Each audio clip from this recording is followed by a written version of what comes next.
Olá e bem-vindos. Hoje a gente vai mergulhar numa parte do nosso corpo que, olha, na maioria das vezes, só ganha atenção quando começa a dar problema. Com certeza. Sabe aquela ideia que a gente ouve por aí, e que o material para nossa análise de hoje até cita, de que gengiva sangrar um pouquinho é normal? Ah, essa é clássica. Pois é. A nossa missão aqui hoje é justamente desmontar essa ideia. A gente vai explorar a fundo a anatomia do periodonto. O nome técnico, né? Exato, o nome técnico para todo o sistema que, literalmente, segura os nossos dentes na boca. E para nos guiar, a gente está usando um roteiro de aula para estudantes de odontologia, que é, assim, super detalhado. E ele já começa com uma analogia que eu achei fantástica. A do prédio. É ótima. Essa mesmo. Se o dente fosse um prédio, hoje a gente vai estudar a fundação, as paredes de contenção e todo o sistema de amortecimento. E essa analogia do prédio é perfeita, porque ela já dá a dimensão da coisa, né? Totalmente. Entender essa fundação é o único jeito de compreender por que os problemas aparecem, como esse sangramento que parece inofensivo. Certo. E também como a saúde da boca está ligada a um sistema muito, muito maior. A ideia aqui não é só listar nomes e partes, sabe? Não é uma aula de anatomia pura e simples. Exato. É conectar essa estrutura com o que acontece na vida real, na clínica. Fazer com que os cuidados com a saúde deixem de ser uma regra decorada e passem a fazer sentido. Sabe, uma coisa que me surpreendeu, logo de cara no material, foi essa ideia de que a saúde da gengiva não é um problema isolado. Não mesmo. O texto conecta isso a tudo, desde a mandíbula até os músculos que a gente usa para mastigar. Eu nunca tinha pensado nisso dessa forma. Como essas coisas estão ligadas no dia a dia. Essa é a chave de tudo. O periodonto é uma peça central do que a gente chama de sistema mastigatório. Um sistema? É. Pensa num time. Temos os ossos, maxila e mandíbula, os músculos, a articulação temporomandibular, a famosa ATM, e os próprios dentes. Todos trabalhando juntos. E exatamente. O roteiro que a gente está analisando tem uma frase ótima que resume a função e os desafios desse sistema.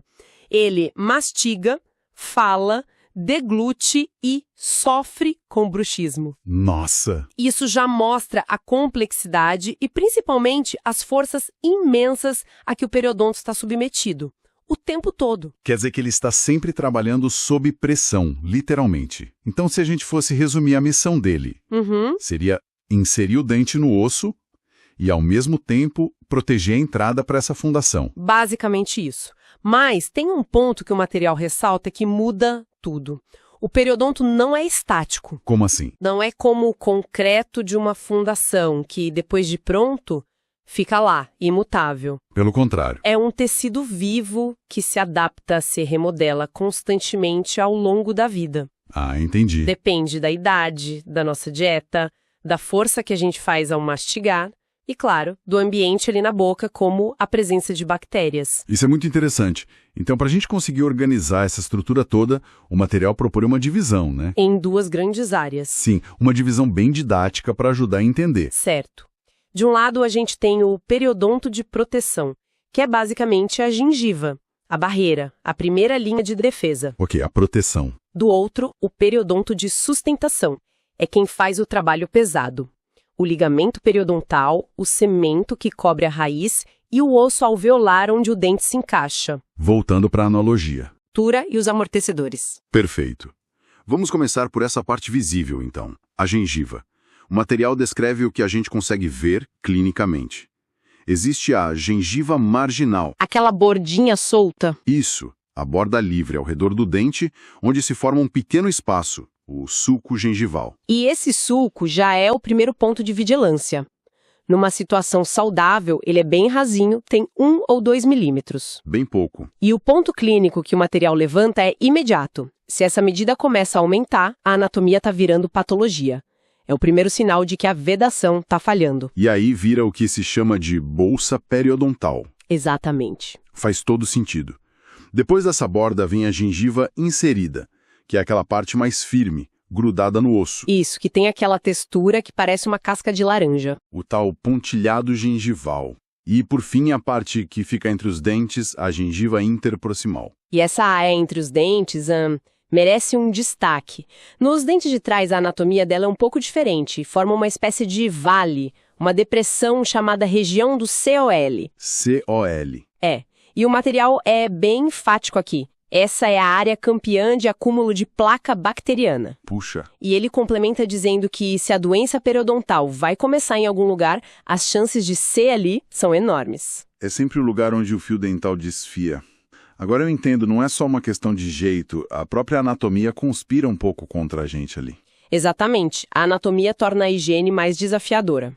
E sobre a gengiva inserida, aquela mais firme, o material levanta uma questão clínica importante. Por que a falta dela é um problema? E porque A resposta está na resistência.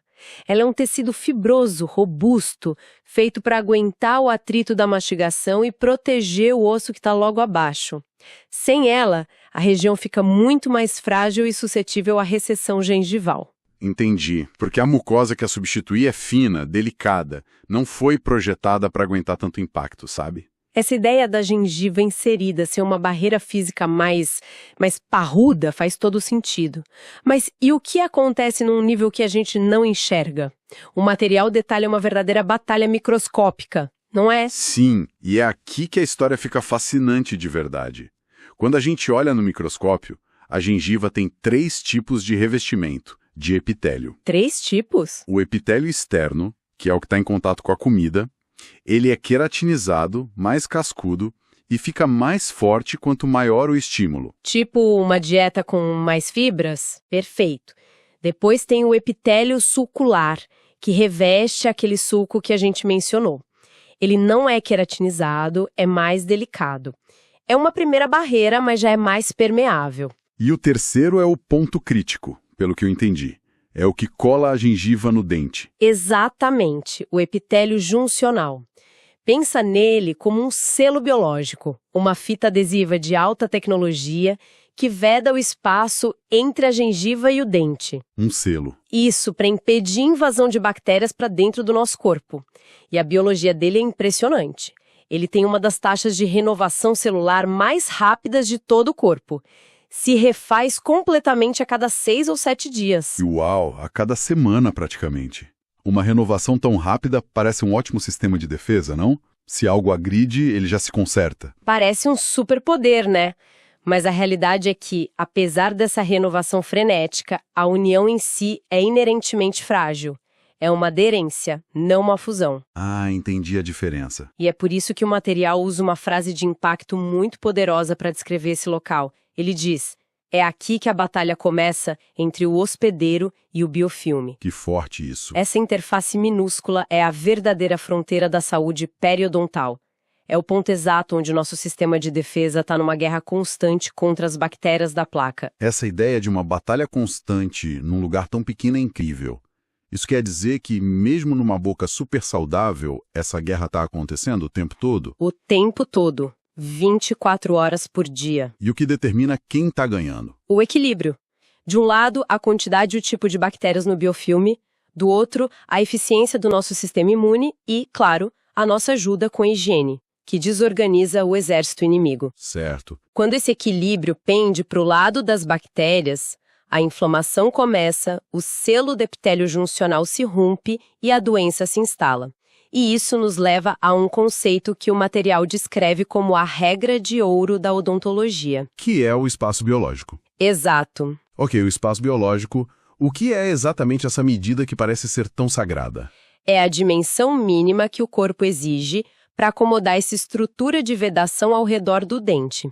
É a soma da altura daquele epitélio juncional com a altura de umas fibras de tecido conjuntivo que ficam logo abaixo dele. E dá quanto, mais ou menos? Em média, dá uns 2 milímetros. Soma isso, o sulco gengival, e a gente chega numa medida de referência de uns 3 milímetros da crista do osso até a margem da gengiva. O ponto crucial é, essa medida não é negociável para o nosso corpo. E o que acontece se essa regra é quebrada? Por exemplo, por uma restauração, uma coroa que o dentista faz. O corpo se rebela. O material é muito direto nisso. Invadir o espaço biológico é pedir inflamação crônica. Nossa. Se uma restauração avança para essa área sagrada, o corpo interpreta como uma agressão permanente um espinho que não sai, A resposta é tentar recriar o espaço perdido, E como ele faz isso? causando inflamação constante para destruir o osso que está embaixo, fazendo ele recuar até que a distância de 3 milímetros seja restabelecida. Por isso que às vezes a gente vê gengivas cronicamente vermelhas sangrando ao redor de uma coroa. A arquitetura biológica foi violada. Exatamente. Entendi. É uma regra de arquitetura do nosso próprio corpo. Ok, isso cobre a vedação e a primeira linha de defesa. Mas e as estruturas que estão realmente segurando o dente? A analogia do início falava num sistema de amortecimento. Perfeito. Agora a gente entra no periodonto de sustentação, o time que faz o trabalho pesado.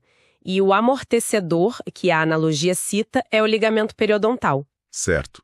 Ele é um conjunto de fibras superorganizadas que conectam a raiz do dente ao osso. Mas isso é o mais importante, não é uma conexão rígida. Não é como o cimento. É mais como uma rede de trampolim bem tensionada. Uma rede de trampolim? Gostei disso. Então ele permite que o dente tenha um pequeno movimento. Exatamente, um micromovimento fisiológico. É isso que absorve as forças imensas da mastigação. Quando você morde algo duro, o dente afunda um pouquinho e o ligamento estica, dissipando a energia. Protegendo o dente e o osso? Isso, de fraturas. E além disso, esse ligamento é riquíssimo em nervos.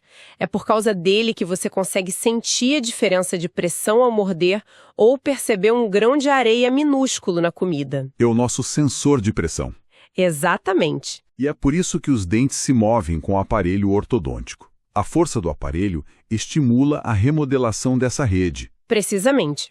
A ortodontia é, na essência, a manipulação controlada da biologia do ligamento e do osso ao redor. De um lado, a pressão causa a reabsorção do osso. Do outro, a tensão estimula a formação de osso novo. Fantástico. E essa rede de trampolim se prende aonde? De um lado no osso e do outro. Do outro lado, na raiz do dente. As fibras se ancoram numa camada fina que recobre a raiz, chamada cimento radicular. Cimento. É um tecido bem interessante, mais parecido com o osso. A principal função dele é servir de ancoragem para essas fibras. Ele é a cola do lado do dente. E a fundação final, onde tudo isso se encaixa, é o osso. O osso alveolar é a parte da maxila e da mandíbula que forma o soquete onde o dente se encaixa. E assim como o resto, ele é extremamente dinâmico. Ele só existe por causa do dente. Como assim? Se um dente é extraído, o osso alveolar daquela região, sem a função e o estímulo do ligamento, é gradualmente reabsorvido pelo corpo. Ele some. Puxa vida. E na doença periodontal é justamente esse osso que é destruído pela inflamação, fazendo o dente perder a inserção e ficar mole. Que jornada! Começamos com o sistema inteiro que mastiga e fala, passamos pela gengiva, descemos para a batalha microscópica na fronteira e agora entendemos todo o sistema de amortecimento e ancoragem. E para amarrar um último conceito que conecta tudo, vale falar do fluido gengival. Fluido gengival. Lembra daquele sulco, o espacinho entre a gengiva e o dente? Ali não é seco. Existe um líquido que não é saliva. É um filtrado do nosso sangue que atravessa os tecidos e emerge ali. E para que ele serve? Tem múltiplas funções. Ajuda a limpar a área, transporta células de defesa para a fronteira da batalha e contém proteínas que ajudam a manter a gengiva colada ao dente. Então ele é tipo um indicador do que está acontecendo ali por baixo. Exatamente. Ele é o termômetro da saúde daquela região. Numa área inflamada, o volume desse fluido aumenta drasticamente. É o corpo enviando reforços. Entendi. O sangramento que a gente mencionou no início nada mais é do que o extravasamento desse fluido junto com o sangue. Um sinal claro de que a batalha está intensa e a vedação foi comprometida. Isso conecta tudo perfeitamente. A anatomia, a função e o sinal clínico que a gente vê. Sim, e nos leva de volta à ideia central. Quando a gente entende a anatomia, a clínica deixa de ser decorada e passa a fazer sentido.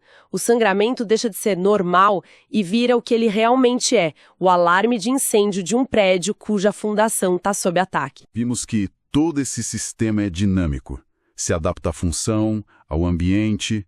O material menciona o bruxismo como um dos grandes desafios a essa estrutura. E isso me deixa com uma reflexão. como as mudanças no nosso estilo de vida moderno, sabe? Dietas com alimentos cada vez mais processados, mais macios, que exigem menos do sistema, ou o aumento do estresse crônico que intensifica o bruxismo, como que tudo isso pode estar silenciosamente alterando a arquitetura dessa fundação tão essencial e tão viva dos nossos dentes.